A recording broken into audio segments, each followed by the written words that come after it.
안녕하세요. 역사 오아시스 전동원입니다. 지난 시간에 이어 총묘단 유적지의 문화적 의미에 대해 계속 살펴보겠습니다. 지난번 내용을 간단하게 되짚어보면 총과 묘는 무덤과 종묘인데 나라의 시조나 조상을 음양짝으로 모시는 기능을 했고 제사 문화의 본고향인 우리나라에서 가장 엄정하게 지켜져 왔다는 점을 지적했습니다. 자, 총묘단에서 단 문화인데요. 단은 제천단입니다. 즉 삼신상제님께 제사를 올리는 제단을 말합니다.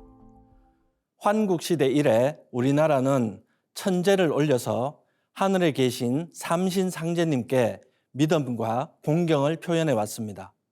삼한관경 본기에는 배달국의 환웅천왕께서 천제를 지낸 장소가 어디인가에 대한 내용도 나옵니다. 고조선 때는 초대 단군왕금께서 제천단인 참성단을 쌓은 이래로 역대 단군은 매년 봄, 가을에 제천 행사를 가졌습니다. 음력 3월 16일 대영절에는 강화도 마리산에서, 10월 개천절에는 백두산에서 천제를 봉행했습니다. 천제를 올린 뒤에는 모든 백성이 어울려서 먹고 마시고 놀이를 즐기는 대축제가 벌어졌는데요. 이것이 오늘날 페스티벌 문화로 전해져 오는 것입니다. 단군 조선 시대를 지나 열국시대 이후로도 북부여의 영고, 고구려의 동맹, 고려의 팔관회 등으로 이름은 조금씩 다르지만 천제 문화의 맥이 끊이지 않고 이어져 왔습니다. 단군 조선의 역사 기록이나 한무제를 물리친 북부여의 해모수 단군의 전적 등을 송두리째 없애버린 중국의 역사서에도 고대 한민족의 이런 제천 문화는 잘 기록되어 전해지고 있습니다. 그런데 제천이 하늘의 주제자 삼신상제님께 올리는 제사가 아니라 자연신에게 기원을 하는 애니미즘 같은 것이다라는 건데요. 이것은 잘못된 해석입니다. 치제우 삼신일체상제지 단, 삼신일체상제님의 제단에 제사를 올립니다.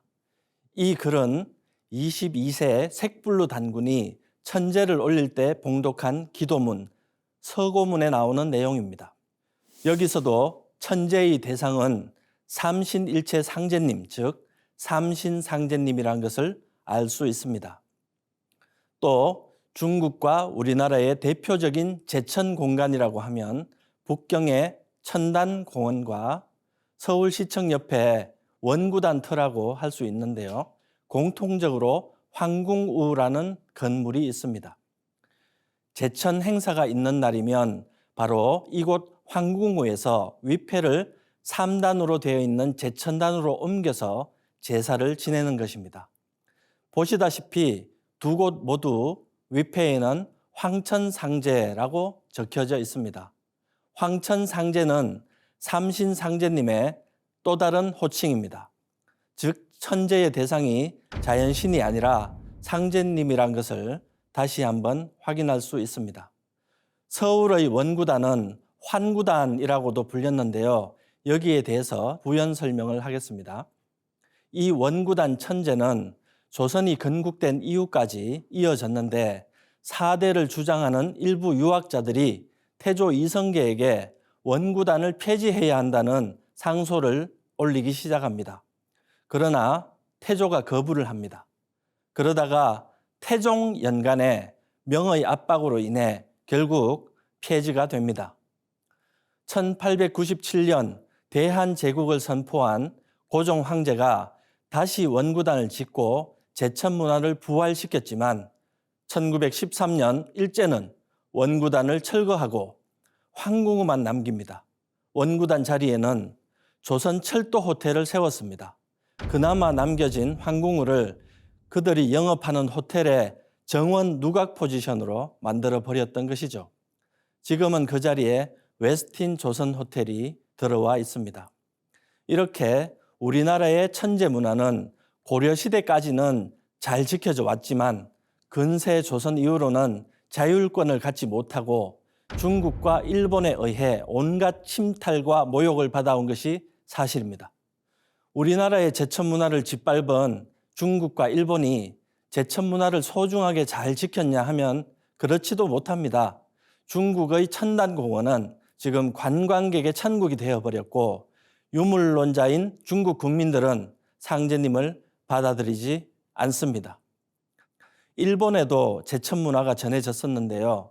역사적으로 가장 중요한 기록은 신라왕자 천일창이 가져갔다는 웅실리, 즉 곰의 희모록이입니다. 이것은 웅족의 신단, 환웅의 신단이라는 의미입니다. 그러나 일본 현지의 최고 역사학자들이 이곳을 곰의 고기를 제물로 바쳤다라는 우스꽝스러운 해석을 하고 있습니다. 그만큼 제천 문화에 대해서 무지한 것을 드러낸 것입니다. 한중일 동양 삼국 외에 다른 나라에도 제천 문화가 있을까요? 예, 물론입니다. 그러나 오늘날 영미문화권에는 제천 문화를 제대로 표현하는 단어조차 찾기 어렵습니다. 제천을 영어로는 sacrifice to heaven이라고 하는데요. 번역하자면 하늘에 대한 희생 정도가 될 것입니다. sacrifice는 언어 자체가 상제님에 대한 감사와 공경보다는 일방적이고 잔인한 희생을 의미하는 것인 만큼 현대인의 감성으로는 수용하기 힘든 개념인 것입니다. 신도 세계를 알지 못하는 물질 문명의 한계 때문에 제천 문화 역시 부정적으로 묘사가 되어버리고 그 본질을 파악하지 못하게 된 것입니다. 결론적으로 제천 문화는 전 세계에 퍼져 있음에도 불구하고 이것을 계승하고 해석할 수 있는 것은 인류 원형문화, 광명문화를 간직한 우리 한민족이 유일하다라고 할 수 있습니다. 자, 이제 마지막으로 천단과 종묘문화의 합일에 대해서 말씀을 드리겠습니다. 중국의 주나라가 창업될 때 계력이라는 인물이 있었는데요. 그의 아들이 서백창, 바로 문왕입니다. 그런데 문왕이 보위에 오른 다음에 아버지 계력도 왕으로 추존을 합니다. 그래서 계력이 주왕계가 됩니다. 왕계라고도 부르죠. 문왕이 아버지 왕계의 제사를 지낼 때 상제님의 위패를 같은 위격으로 모셨다고 합니다. 저는 이 이야기를 증산도 안운산 태상종도사님께 처음 들었습니다. 태상종도사님께서는 문왕의 효행을 강조하면서 그가 자기 조상을 하느님 받들듯 했다는 말씀을 하셨습니다. 그래서 후세의 그 누구도 문왕의 저러한 행동에 대해서 시비를 걸거나 트집을 잡지 못했다는 것이죠. 그때 태상종도사님은 상제님을 신앙하기 이전에 제 조상을 먼저 받들어야 한다라는 말씀을 하셨는데요. 큰 감명을 받았던 기억이 납니다. 그런데 저는 이 이야기에서 또 다른 중요한 포인트를 찾았는데요. 그것은 우주의 주제자 상제님과 역사 속 인물이 한 신단에 모셔졌다라는 점입니다. 천단의 상제님과 종묘의 조상님을 하나의 신단에 모셨다는 점에서 천단과 종묘가 합일이 되는 문화의 효시가 아닌가 생각합니다. 또 우리나라에는 가효국충의 전통이 있습니다. 집안에서 부모를 경외하지 못하는 사람은 나라를 위해 큰 일을 할 수도 없다라는 것입니다. 왜냐하면 동양의 군사부 문화에서는 임금과 신하의 충, 부자지간의 효, 사제지간의 의리 등이 모두 같은 이치라고 보기 때문입니다.